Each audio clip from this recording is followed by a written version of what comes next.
Hi everyone, and welcome to the Real Talk podcast, hosted by me, Daisy Gideon. As an award-winning journalist and filmmaker with more than 4 decades of experience globally, but now based in apparently one of the most dangerous cities in the world, Beirut, I decided that the perception of the world was wrong about Lebanon and Beirut, and took it upon myself to prove that fact by introducing you to real people with real stories through my Real Talk podcast. So expect to be surprised, illuminated, entertained and educated about Lebanon and the Middle East through this series. Every episode will take you on a journey into the homes, heartland and highlights of a diverse range of people, from locals to foreigners and artists to activists, and unearth the timeless secrets and stifling syndromes that keep this once jewel of the Middle East paralysed, whilst at the same time untamed and unashamed. So thank you for joining me, and 1,000 blessings to those who also support me through your generous donations. It is only through the assistance of people like you, who expect the media to provide a level playing field, an unbiased discourse, a free and fair point of view, that my team and I are able to continue to seek the truth, produce these reports and share them with you. So click on the donate button below and send whatever you can afford to help keep those stories coming. And please remember to follow me on YouTube by hitting the subscribe button and all my social media platforms. And if you like the podcast, then please tell your friends about Real Talk or share the link. Wouldn't the world be an amazing place if we all amused ourselves with more of the truth and less of the propaganda? I think so. Thank you for your faith and support.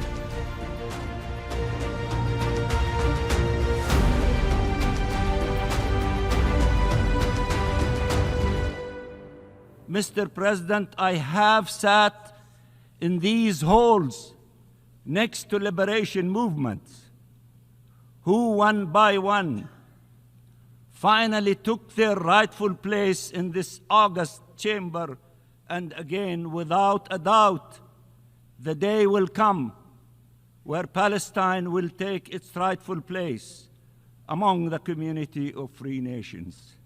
Our freedom is not an obstacle to peace.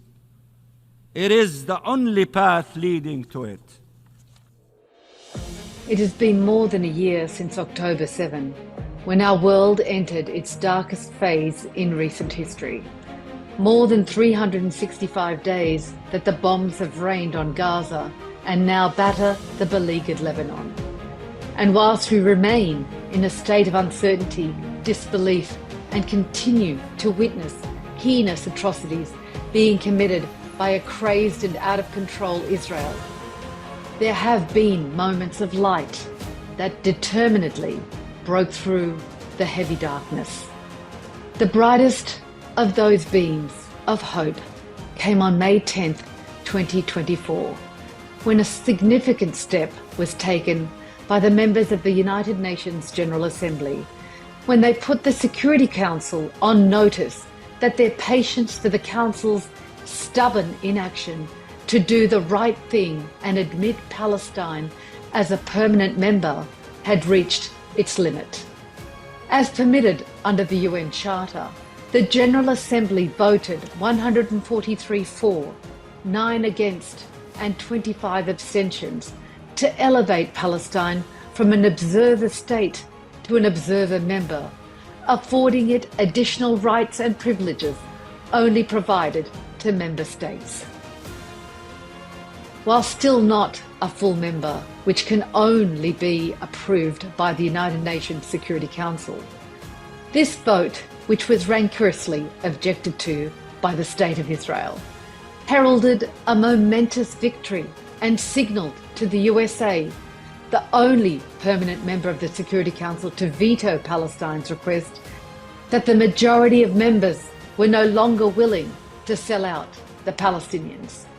When the 79th session of the UN General Assembly opened on the 10th of September 2024, Palestine, for the first time, took its place in alphabetical order amongst the body of members. I come to you with my exclusive interview with Ambassador Riyad Mansour, which was recorded just a week after that historic vote, to explore not only the significance of that 10th emergency special session of the General Assembly, but also the way forward for Palestine to true liberty.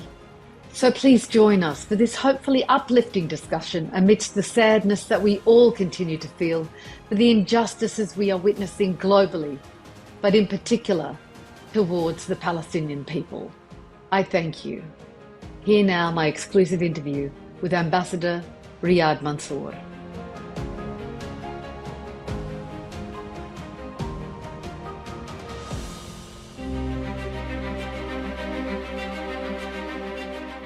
It's truly a great honour to be sitting next to you, Ambassador Mansour, in the General Assembly chamber, in the hall of the United Nations General Assembly, and to have the time to talk to you about the journey of Palestine through the United Nations and the story of where it all went wrong in 1947 and where it must be resolved. So thank you again for your time today. Well, thank you for having me, and I'm delighted that you are in the most prestigious hall of the United Nations. This is actually the parliament of all nations. This is the house of the poor and the vulnerable and the weak, and through our unity and numbers, we try to be protected by defending international law and not allowing the strong to take what they want and to ignore our needs. So that this is a very illustrious chamber. It is so beautiful. You feel as a member state from the South, the power of the majority of nations, which are from the South, Africa, Latin America, and Asia, that with our numbers, and we are growing, we are approaching the 200, and inshallah with the full membership of the State of Palestine to be 194. And this is the chamber where you can see the full power of the UN versus others like the Security Council, in which there are only 15, and 5 are having the veto power, which means that whatever they don't want to be adopted, even if there are 14 votes in favor, one of the permanent members can sabotage and stop the adoption of any position because of the use or misuse of the veto in the Security Council. So that this one is true democracy. Everybody is equal, one country, one vote, the small one, the big ones, and all those in between. So this is a true democratic place for everyone to be treated as equal. As you said, this is where democracy really sits in the hands of the nations. And unfortunately, when you look at the practices of the United Nations Security Council, it feels as though that's where democracy fails. And we've witnessed that with the veto power, not only with the case of Palestine most recently, but in effect with those 5 permanent members abusing the veto power and denying the democracy that the rest of the members so justly represent. I'm glad we are here because this is the place where I feel the strongest. Don't misunderstand me. The Security Council has a very important role to play. It was decided by the founding fathers of the UN that the Security Council should be responsible for the maintenance of international peace and security. And because of the balance of powers after World War II, they decided, the victors, that each one of them would have the veto power to guarantee, at that time, the Soviet Union, which was in the minority side of the composition of the international community, and then they wanted to guarantee that they have this additional power in order to level the field. But things changed.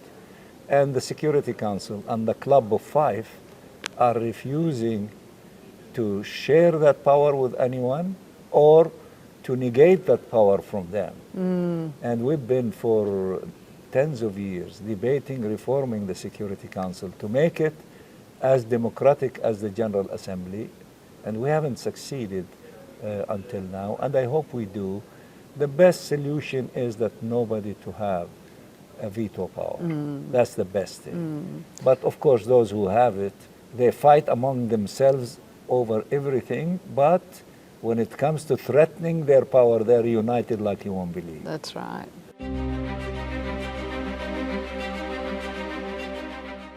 Your first question is the question of Palestine was born in the General Assembly. When England decided not to give us independence after finishing their mandate in 1947, and they threw the key of Palestine in the lap of the General Assembly. Instead of the General Assembly throwing the key back in the face of England and telling them, you were mandated to prepare them for independence, they are ready. Give them independence and let them deal with their own problems and the composition of Palestine at that time and the population and all the groups within that population. The General Assembly decided to deal with our issue and imposed the partition plan. And from that moment, when they interfered in our situation, they thought that they create the State of Israel, and then the question of Palestine would become history. It is true that the question of Palestine became a question of refugees from 49 until we were able to come back to this General Assembly in 1974 and took our issue in our own hand. But for that period from 49 to 74, it was dealt with our Arab brothers, especially the host countries, dealing with our issue as an issue of refugees, humanitarian issue, not a political issue. Can I take you back to 1948, for instance? This is something that I really don't understand. Why was it okay for Israel to declare its independence? Why couldn't Palestine equally have just declared its independence at the same time? There was, feeling among the Palestinians and the Arabs, since the Palestinians owned more than 90% of the land, and they were more than 70% of the population, then they felt that they should be able to receive independence and deal with the issue of the Jewish population as part of the complexity of the situation in Palestine. But they were denied that.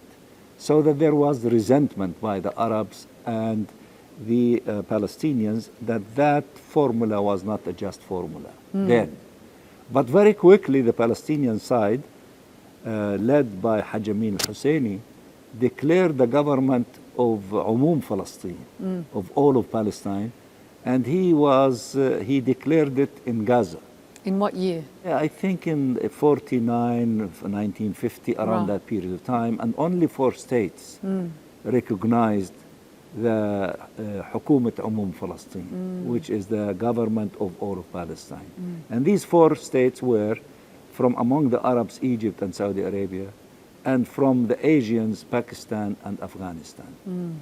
But very quickly that government was unable, to run the affairs of the Palestinian people because the West Bank became part of the Hashemite Kingdom of Jordan, and the Gaza Strip very quickly was put under the Egyptian administration, and Israel took about 78% of historic Palestine. So that there was no strong basis for the continuation of that government until the formation of the PLO. And the arrival here in 1974, when Chairman Arafat, as the head of the PLO, secured in Arab summits that the PLO is the sole and legitimate representative of the Palestinian people. So it is the party that speaks on behalf of all the Palestinians.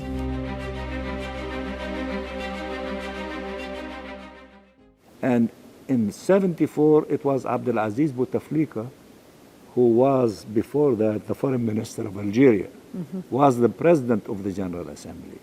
So he extended an invitation to Chairman Arafat to come and to give his famous speech from the podium behind us. Yes. The famous speech of "Don't let the green branch لا تسقطوا غصن الزيتون الأخضر من يدي." لقد جئتكم يا سيادة الرئيس بغصن الزيتون في يدي وببندقية الثائر في يدي،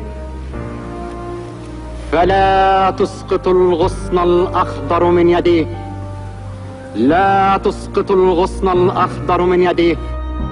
في عالم يطمح للسلام وللعدل وللمساواة وللحرية، يطمح إلى أن يرى الأمم المظلومة الرازحة تحت الاستعمار والاضطهاد العنصري وهي تمارس حريتها وحقها في تقرير المصير، يطمح إلى أن يرى العلاقات الدولية بين الدول كافة تقوم على أساس المساواة والتعايش السلمي وعدم التدخل في الشؤون الداخلية وتأمين السيادة الوطنية والاستقلال على أساس العدل.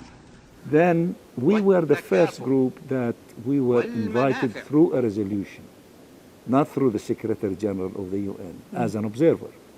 So we were invited to come and to be part of the General Assembly work as an observer, looking after the interest of the Palestinian people.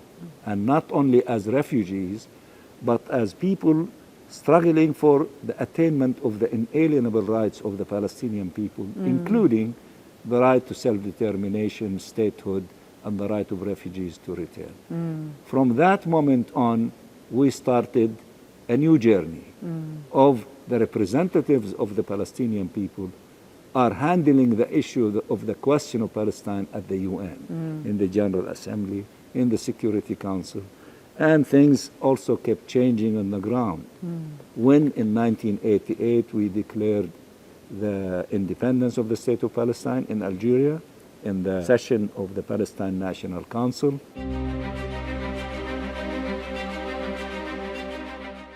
Then we changed our status to have more rights and privileges. And after the end of the 5 years of Oslo in 1998, we went for further enhancement and more rights and privileges of the observer entity of Palestine.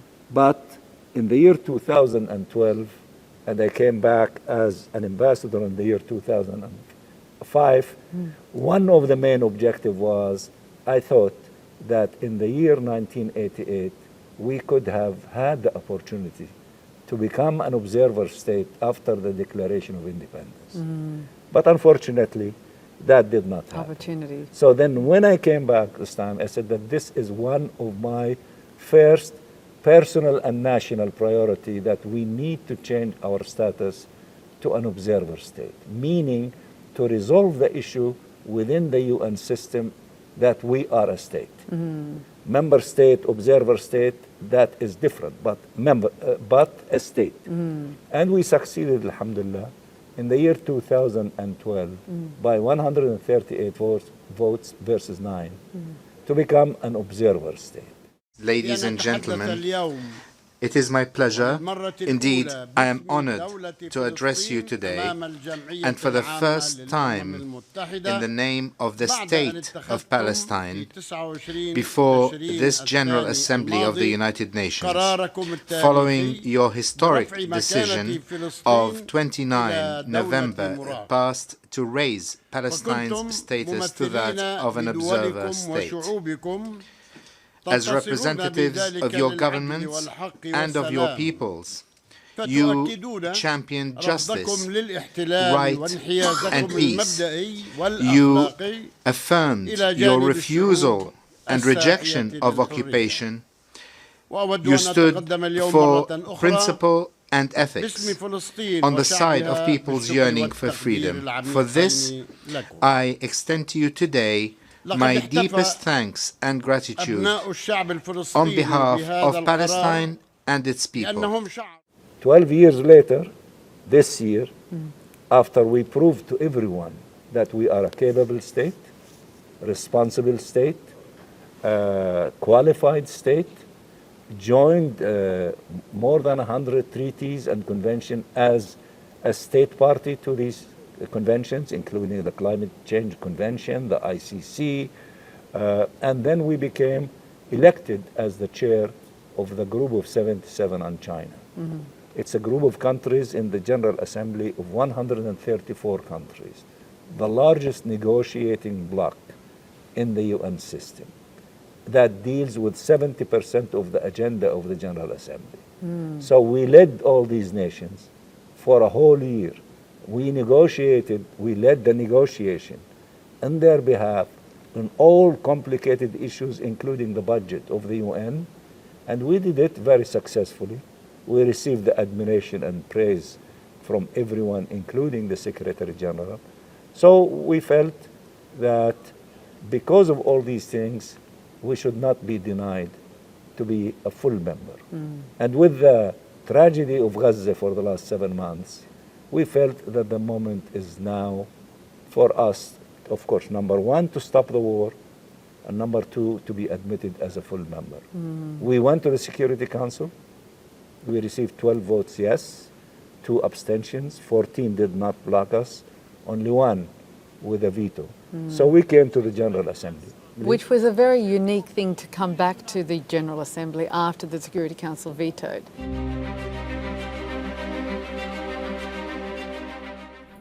I declare the 10th Emergency Special Session of the General Assembly resumed. Excellencies, distinguished delegates, decades ago, the situation in the Middle East marked the first significant crisis for the newly established United Nations. Since then, for almost the entire lifespan of this organization, peace in the region and for the people of Palestine in particular has remained elusive. Today, this untenable situation continues to deteriorate at alarming speed, bringing countless innocent victims into its deadly fold and pushing the region further to the brink of full-scale catastrophe. It was a historic decision to come back to the General Assembly, wasn't it, on May 10 and have that session? When we came to it this time regarding the denial of our right, natural and legal right, for becoming a member state because of the veto, we invoked the resumptions of the 10th emergency session. It happened. We had a resolution. In that resolution, we had several components. One component, which we learned elements of it from what countries like Finland, Argentina, Jordan in the late 40s of last century, beginning of 50s, they did that, but they did not come to the General Assembly with a simple resolution as Vietnam did years later of asking the Security Council to reconsider. What they did, Finland and the others, they said that Finland met all of the conditions of admissions under Article 4 of the Charter, and they are a peace-loving state. And therefore, based on acknowledgement of these facts in the General Assembly, the General Assembly asked the Security Council to reconsider. So we used some of that language, which means that the General Assembly recognizing us as a state, Absolutely. and recognizing that we meet all the criteria and the conditions in line with the Charter of the UN, and therefore asked the Security Council to reconsider. A yes vote is a vote for Palestinian existence. It is not against any state, but it is against the attempts to deprive us of our state. That is why the Israeli government is so opposed to it, because they oppose our independence and the two-state solution altogether. It is an investment in peace and thus empowers the forces of peace. How can anyone explain that Israel was admitted to the United Nations 75 years ago on the power of a resolution that foresaw two states, and without awaiting an end of the conflict, and while continuing to deny our rights and our existence, and that the State of Palestine, 75 years later, is still required to wait and remains met by a closed door preventing it from being admitted to this organization. Your vote today, of course, says a lot about your solidarity with Palestine, but also about who you are and what you stand for. It matters, and I know an overwhelming majority of you will stand again with the Palestinian people in their hour of need, and you will stand for just and lasting peace for the benefit of all. In simple words, voting yes is the right thing to do. And I can assure you, you and your country for years to come will be proud to have stood for freedom, justice, and peace in this darkest hour. As everyone is saying, free Palestine, and peace for all. And I repeat, free Palestine and vote yes for the resolution, and I thank you so much.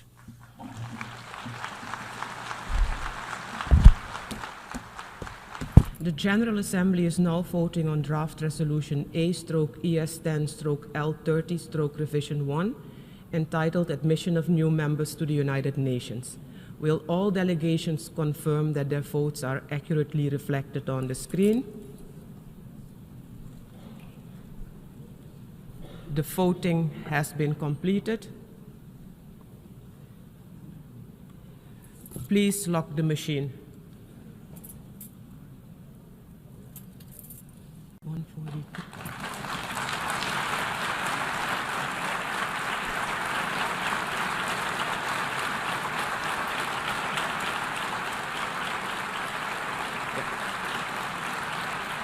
The result of the vote is as follows.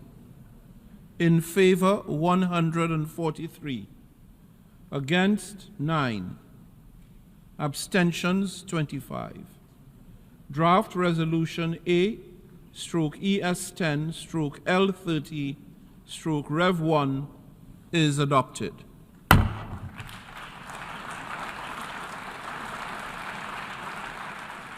So therefore, the General Assembly extended to us additional rights and privileges, more than what we have, including instead of sitting there at the end of the alphabetical order as the first observer state, or the second one after the Holy See. Now, as of September, in the coming General Assembly, we will sit in alphabetical order with member states, which means that we moved few steps in the direction of being equal to member states.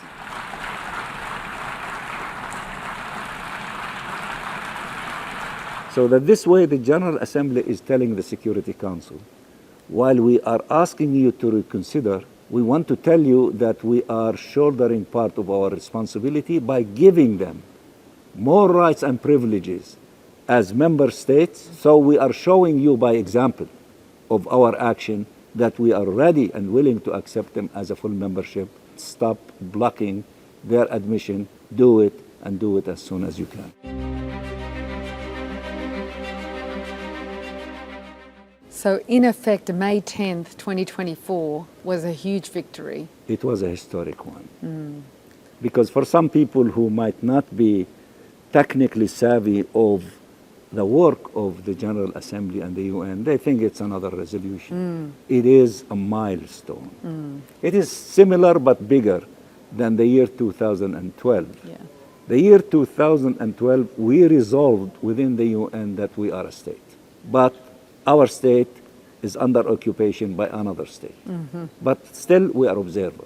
But now, we are not dealing only with one state, but we are marching in the direction of admission of our state as a full member state. So then the formula would be, it is forbidden from a state to occupy another state because in the Charter of the UN, it does not allow for the acquisition of land by force or threatening to force against others, including member states. I have discussions with President Mahmoud Abbas because, in the discussion, we discussed that some people might not see what we do here at the UN as valuable as we see it. Of course. And we come to the conclusion that having the independence and the membership of Palestine at the UN is like building a building. And you build a building brick over brick over brick, then you keep the wall going up, and then you close the windows, and then you reach the roof, and you put the baton, in order to close the first floor and maybe the second floor. And before you know it, after a period of time, you complete building the house. This is what we are doing here at the UN. And that's how I'm glad you said that, because a lot of people, you don't realize how big a deal it is.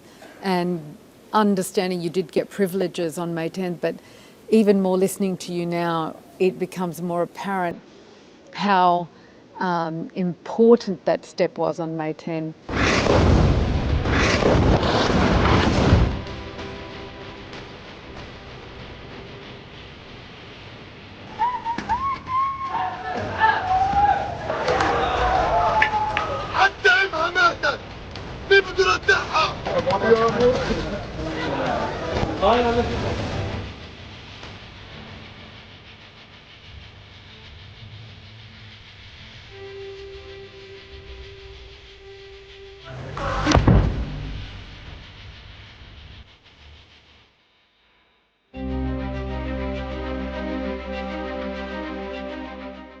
Mr. President, dear colleagues, I stand before you as lives continue falling apart in the Gaza Strip, torn apart in the most brutal and devastating ways of the actions committed against the Palestinian people. I stand before you as the Israeli Prime Minister is ready to kill thousands more to ensure his political survival, as he openly declares the Palestinian state is an existential threat, and together with his co-conspirators continues 76 years after the Nakba to try and finish the job. More importantly, right now, the immediate need to stop the weapons being exported to Israel. How do you get to that point? Because that's the thing that's going to end the killing that everyone wants to stop. How do we get there? What is it going to take? Well, it is not an easy journey because, the relationship between the United States and Israel is so powerful and strong for many reasons, including the crimes committed, during World War II, the Holocaust, which we have nothing to do with it. It's the Europeans doing. And, we are suffering as a result of what others did.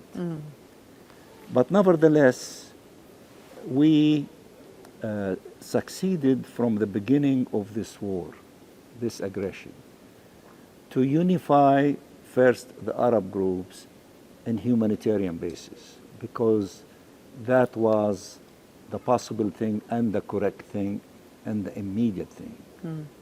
By unifying the Arab group during the first few days of this aggression, around three objectives. One, stop the aggression, meaning immediate ceasefire.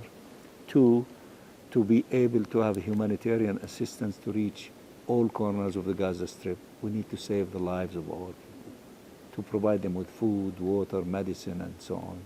And thirdly, to fight against the crime against humanity of forced mass transfer, whether inside Gaza to destroy Gaza, or outside Gaza to create a second Nakba for the Palestinian people. And with this nucleus unified position in which there were no room for disagreement or variation among us. So we strengthened the base that we were able through it to lead another group, which is the Islamic group, 57 countries, and then to go to a larger group, which is non-aligned movement, 121 countries. So these three groups became so strongly united around the accomplishment of these three objectives. And top of the line is a ceasefire, because ceasefire would allow for opening the crossings and sending the humanitarian assistance, and ceasefire would allow our people to return to the areas that the Israelis pushed them from the north to the center, from the center to the south to the Mawasi, from Mawasi to Deir al-Balah, and there is no safe place left in the Gaza Strip. So while we succeeded in adopting resolutions in the Security Council and in the General Assembly, including calling for a ceasefire, we succeeded one time even for stopping the fighting for about a week, where exchange of prisoners and hostages took place.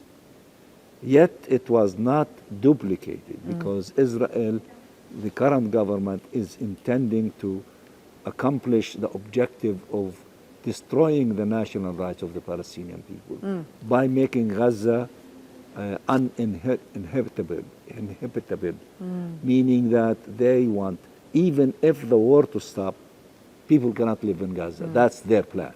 That's why they want to destroy UNRWA, because UNRWA is the other phase of keeping the dream of the refugees to return alive. So you destroy Gaza, you force people to look for other places to live it, you destroy the basis for UNRWA to provide humanitarian assistance to them, therefore you cut the heart of UNRWA, because the largest operation of UNRWA is in Gaza, from all theaters of operation. Out of the 30,000 employees of UNRWA who are Palestinians, 13,000 of them operate in Gaza. So if you destroy that, UNRWA cannot stand. Then you destroy it in the West Bank. So that's the plan of the Israeli side. So then our counter plan is ceasefire immediately in order to stop this process from continuing. And then give our people the humanitarian needs that they need, and then move into the third stage of trying, to send people to where they were pushed out from, and to begin the process of rebuilding Gaza.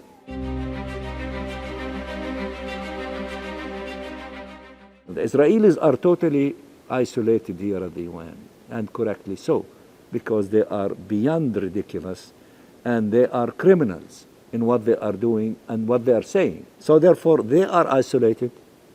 The Americans, the more they keep protecting them and shielding them, they are also being isolated. Exposed. And they being exposed and being criticized by a large number of countries of using double standards. When it comes to Ukraine, they use a certain stick of measurement. Yes. When it comes to Israel, they use completely different measurement. Yes. And international law and law in general is supposed to be blind, meaning that right and wrong, there is nothing in between. If you commit a violation of the law, you should bear the consequences. You should not be treated above the law as Israel was treated all along, and that's why they are so bold. They are not hiding their intentions and their plans. So the more we keep mobilizing and enlarging the support to the Palestinian people here at the UN, the more it becomes difficult for the United States to continue in this policy. We hope they correct course soon. Like, for example, now they stopped sending certain kind of weapons. They should stop sending weapons completely because it is being used to kill Palestinian children and women and civilians. So you have to keep pressuring Step by step. until they give up the protection, give up using the veto, and allow us to become a member. And by the way, from the beginning of the UN until now, most vetoes were casted on admission of states during the rivalry between the Soviet Union and the United States. And all those who were denied admission initially by a veto, all of them became member states, including North Korea and South Korea and Vietnam and Cuba and Finland and Argentina and Jordan and all the nations. Why should the Palestinian people be the exception? And in our case, there is support to our cause. It is not an issue of division. Let's say North Korea would be supported by China and Russia, while it is being opposed by the United States and the West, but nevertheless they are a member of the United Nations. In our case, they all say we have a global consensus on the two-state solution. And everybody says that they are our friends. So if that is the case, why are you stopping me from being a member of the United Nations? So this double standard does not serve the United States well, and it is a matter of time before they eventually say that we have to admit them. UK made the shift before them. UK said the recognition of the State of Palestine and admitting it to the UN should come at the end of the process, meaning they put us at the mercy of Israel and the veto of Israel. Now, the British said that it should happen between now and the end of the process. Now, the question is, how close to now? We say you should do it now as an investment in peace and saving the two-state solution. Don't delay it.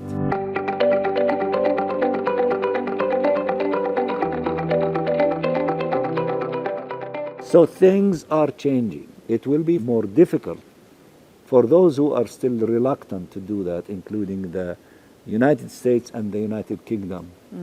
They will run out of excuses. When in this chamber we reach 150, 160, 170 recognizing us and saying, you know, admit them to membership, then what is the excuse for one or two who are still abusing the veto power in the Security Council to deny this massive wave of humanity that is saying we want to show solidarity by admitting them to membership? It will happen. All of the things are tracking in the right direction, and we must maintain hope. It's just how soon and how many more lives have to be lost before that happens. But this is a historic time.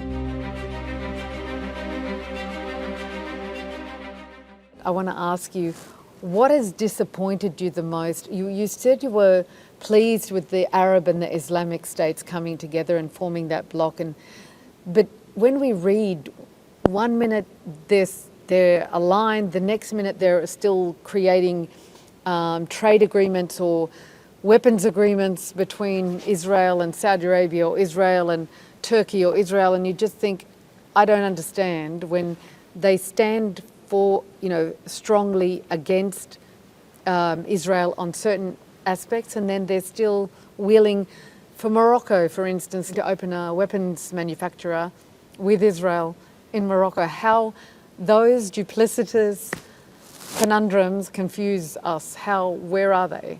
Where do they stand? See, my philosophy is, it is not my job to cover all the issues.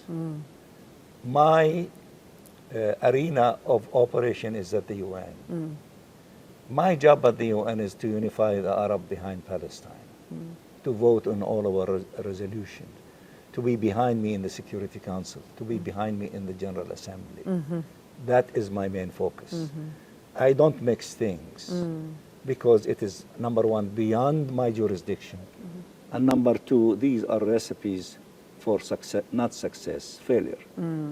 And my philosophy is also each and everyone should do their job in their own arena. I should not tell others what to do.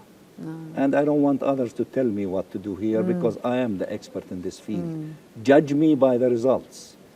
Are the things that we are doing here at the UN are in line with what the Palestinian people want at the UN? Not everywhere, in every corner of the globe, because that's not my job. Then those who are involved with these issues, they have to find a way. And each and every Palestinian official should concentrate in their work and should show success in what they are doing. And the summation of all these successes will complement each other so that we can create at one point a tipping point. Okay? Yes. If we operate that way, this is a recipe for success.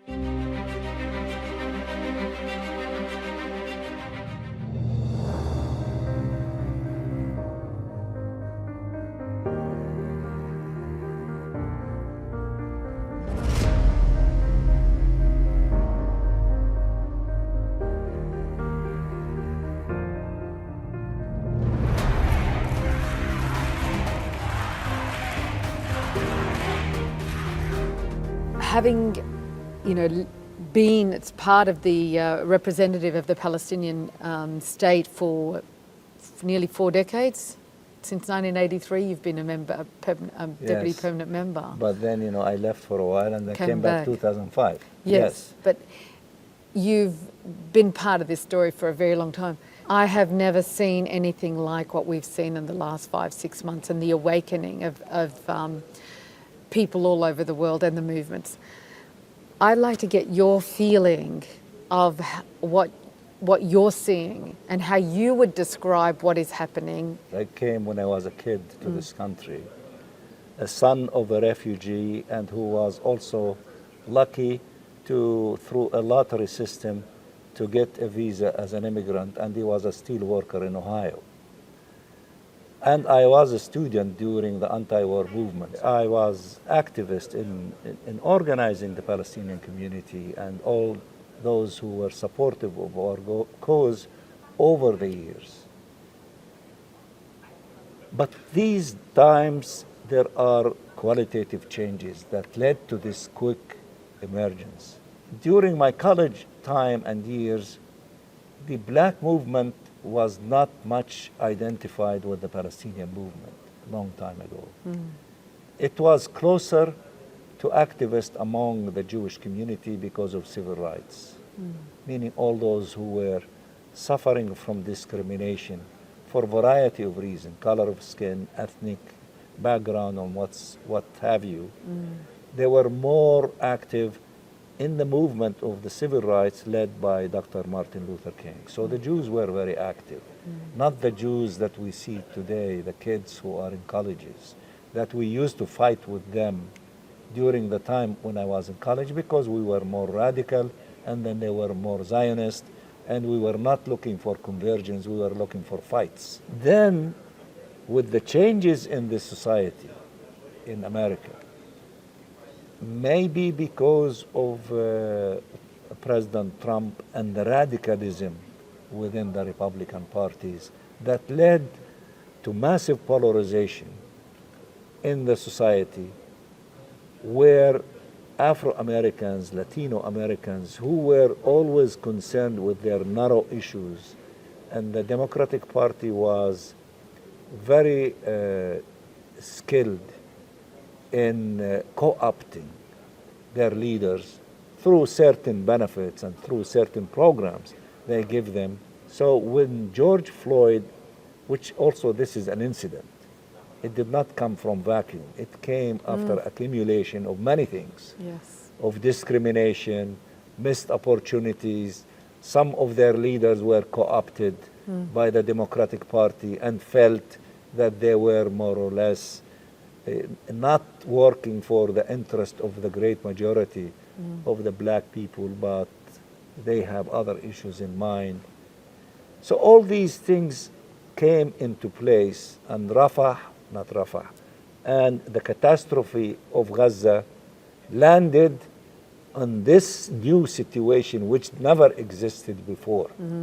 So while we've been working, some of us, for a long period of time, but I can tell you, we should not claim that we are the ones who created this movement or succeeded in the seed that we planted. We did participate in that, but we did not convince a large number of people, to understand what we're saying and to say that the movement has to expand to involve everyone. It was that way during the struggle against apartheid in South Africa, for obvious reasons, because it unified all of the black community, all of the activists in the civil rights, and the leftists and the radicals and everyone, all of the remnant of the coalition that was created against the war in Vietnam. And the question of Palestine was not part of it. We were just a French small group, and we did not succeed in influencing that massive movement to give an eye and to be fair to the question of Palestine.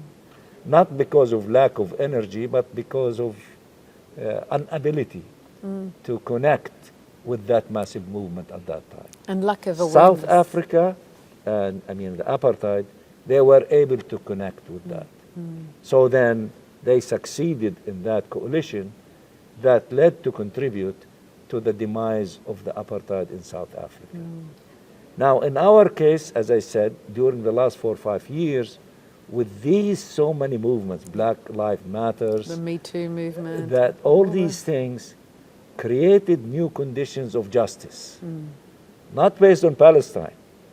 The Palestinian activists and their friends became part of that movement, which is a good thing, so that they were able to build alliances, but still they were not the leading force. Gaza is the tipping point.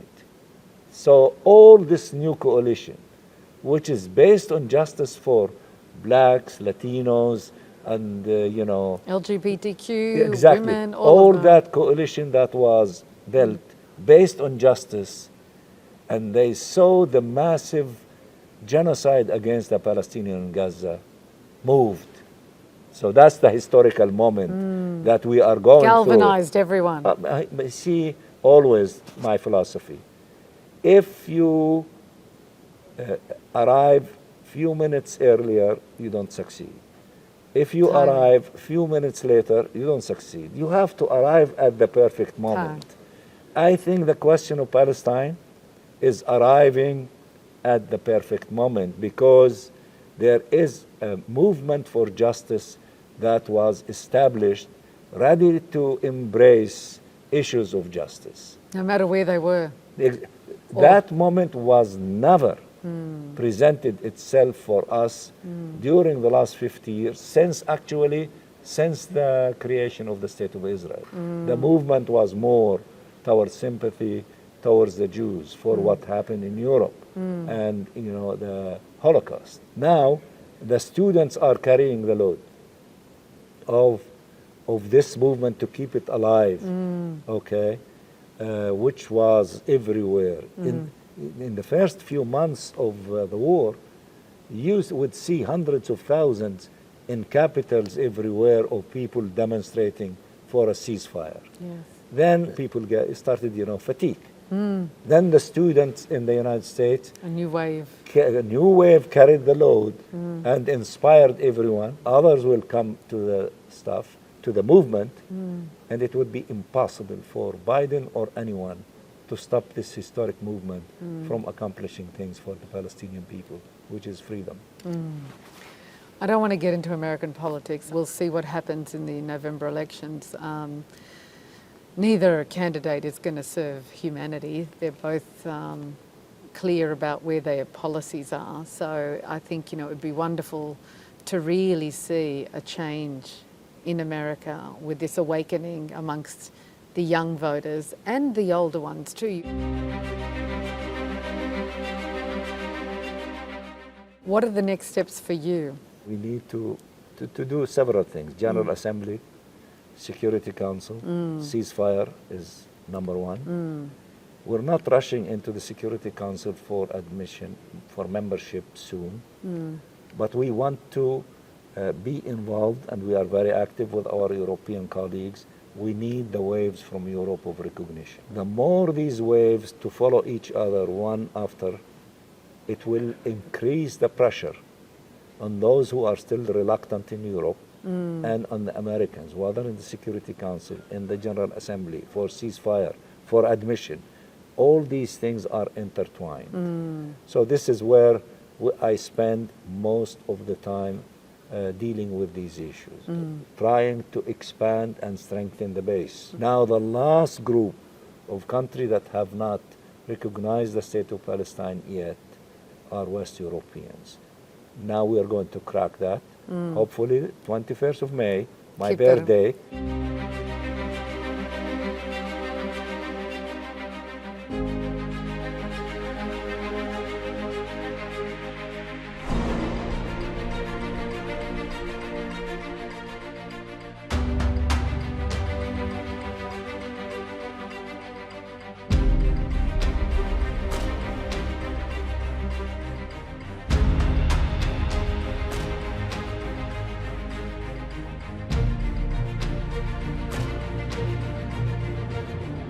One, two, three to open the door, then it will allow it to open further, and then others to follow another wave, and another wave, and then the snowball to start rolling. And you're working with those missions here, the Belgians, the Spanish, the Irish. Everyone. Because, I mean, they've been so vocal, especially Ireland and Spain, and Belgium too, but those ones, Slovenia has been outspoken, but not quite as much. But, so we talk to them, we talk to Luxembourg, we talk to Belgium, we talk to Portugal, we talk to Norway, we talk to Switzerland. You know, there are to Liechtenstein and others.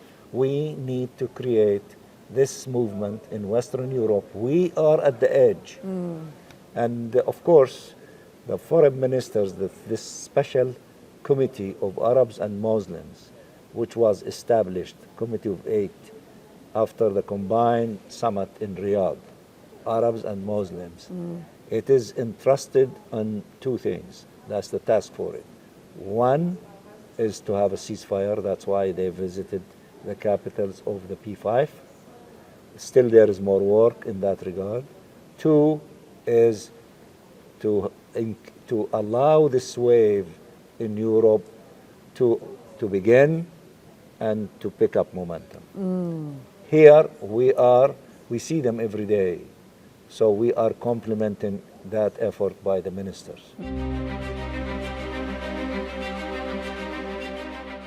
I'm sure every day you think about your responsibilities to those in Gaza, and every day we see the suffering continue. Is that what drives you, continues to drive you? What is it that keeps you driven and confident and determined? Two things. Number one, I tell my team, we want to be like our people, like the people in Gaza and the West Bank and Jerusalem and all of Palestine. No matter what we do, they sacrifice and they pay a bigger price. So therefore, we want to be like them. So to be driven with additional force to do our jobs in the best possible way.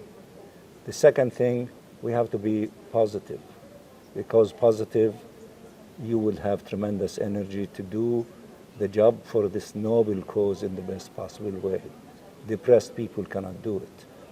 Maybe you can ask my colleagues here at the UN, maybe I am one of the most positive and forward-looking ambassador at the UN. And they tell me, you should be depressed.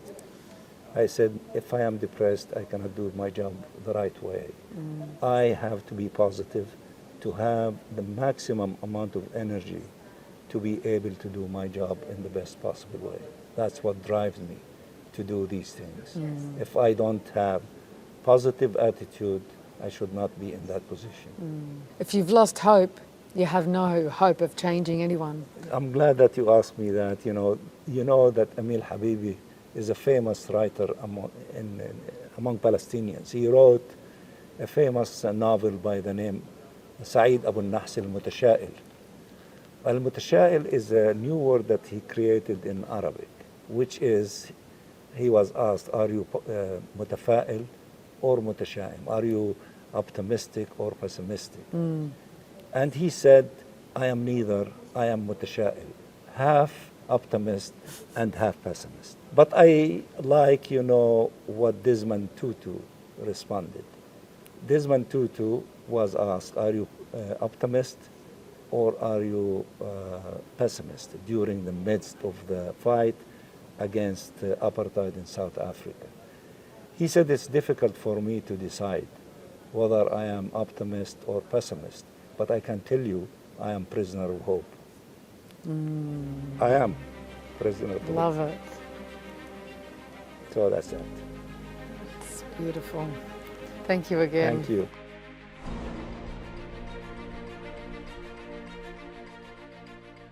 Thank you for tuning in to another episode of Real Talk and experiencing firsthand the real stories told by real people. I hope you found value and meaning and encourage you to subscribe to my YouTube channel or wherever you get your podcasts.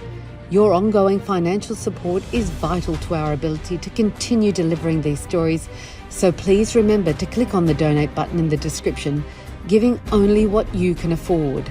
I spent my whole life giving my time, money and skill to serve human rights and social justice causes, and I know it's not easy to keep giving selflessly. But this work is important because the mainstream media has failed to live up to their obligations. So we need to step up, speak up, or we're no better than them. I believe by tuning in to this podcast, you are someone who wants to know the facts and the truth, so you can independently decide what to believe and what not to. My job is to deliver that information. Yours is to place a value on it. Whatever you decide is humbly welcome. Thanks again, and see you on the next episode of Real Talk.